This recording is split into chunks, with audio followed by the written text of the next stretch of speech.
suppose the big question you opened up with there was like, has anything changed? And I think we sort of maybe touched on it at the end or of last podcast when we were saying like, right, is there going to be a big revolution here? I think I said I don't really expect there to be.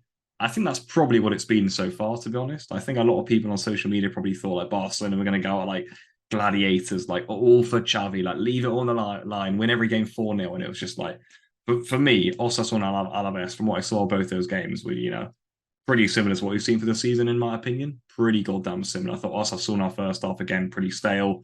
Alaves first half, pretty stale. Second half improved a little bit. Some good glimpses of Vitor Roque's goals, but yeah, it wasn't like vintage. It wasn't incredible. I suppose we've only conceded one goal in 2 of the games. You'll take that with how poor we've been in the back this season, but yeah, I don't think it was incredible. I don't know what you thought about it, but I just thought pretty standard Barca. Just good that we got the 6 points.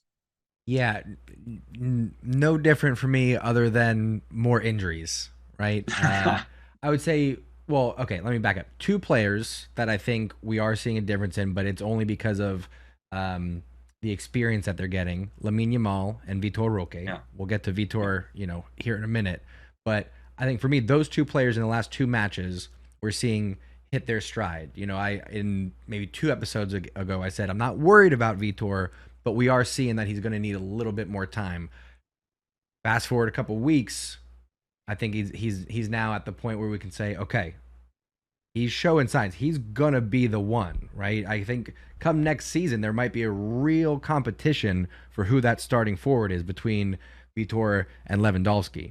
And then on the right hand side, with Ferran being injured, with Rafinha being injured, it's opened up the door for Lamine Yamal, and all of a sudden, he's the brightest star for Barcelona. Am I right? I mean, he's opening things up on that right hand side. If we could just get the balance now on the left, I think Barcelona are looking a little bit stronger. But overall, was there a massive response? Did we see a change in attitude? Did we see a change in tactics or style or any? No, none of that changed. And here, I mean, did we expect it to? I don't think so. I mean, if it was, I think there'd have to be some sort of controversy, right? If in these last two matches we all of a sudden see this beautiful Barcelona, you got to say, what were these players doing? Oh no, Yeah. we love Xavi, we just won't play for him, right? So thankfully, that's not the case, So Exactly, I think yeah. Barcelona's biggest problem right now is the injuries.